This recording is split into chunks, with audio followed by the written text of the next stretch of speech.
नमस्कार सबैजनालाई शुभ बिहानी सेवा र अनि गुड मर्निङ।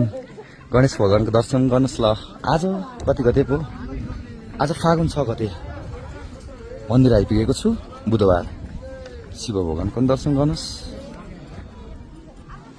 म यहाँलाई बिस्तारै आज पनि पाथिभैरव देवीको दर्शन गराउँछु ल। श्रद्धालु भक्तजनहरू आज पनि धेरै दर्शनमा आइसक्नु भएको छ। कतिजना दर्शन गरेर होइन यहाँ रमाउँदै हुनुहुन्छ, फोटो खिच्दै हुनुहुन्छ है घाम तापेर। कतिजना फर्किनु भयो, कतिजना बाटोमा छोडेर आए। लाइन छ उतापट्टि। म आज पनि यहाँलाई यतैबाट हाम्रो सुरक्षाको सरहरू अघि ड्युटीमा आउनु भएको छ। नमस्कार, हलचाप सन्चै हुन्छ।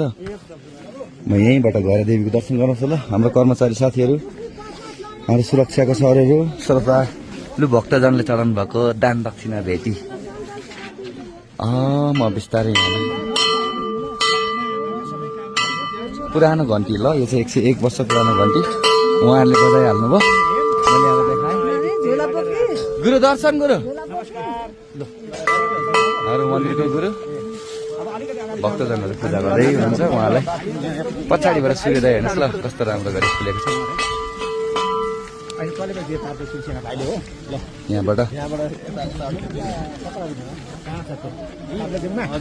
कहाँ बस्नुहुन्छ? रिजल लाइनमा भक्तजन देखाउँदै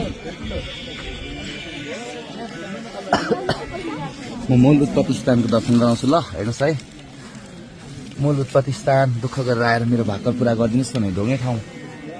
श्रद्धालु भक्तजनहरू पूजा गर्दै हुनुहुन्छ लाइनमा उभिएर। मजाले घाम लागेको छ। प्रसाद लिने ठाउँ ल। आज 2082 साल फागुन महिनाको 6 गते बुधबार पाथिभैरव मन्दिरबाट श्रद्धालु भक्तजनहरू खुलेको मौसम अनि पाथिभैरव देवीको दर्शन गराउँदै यहाँहरू सबैजनालाई ल नमस्कार।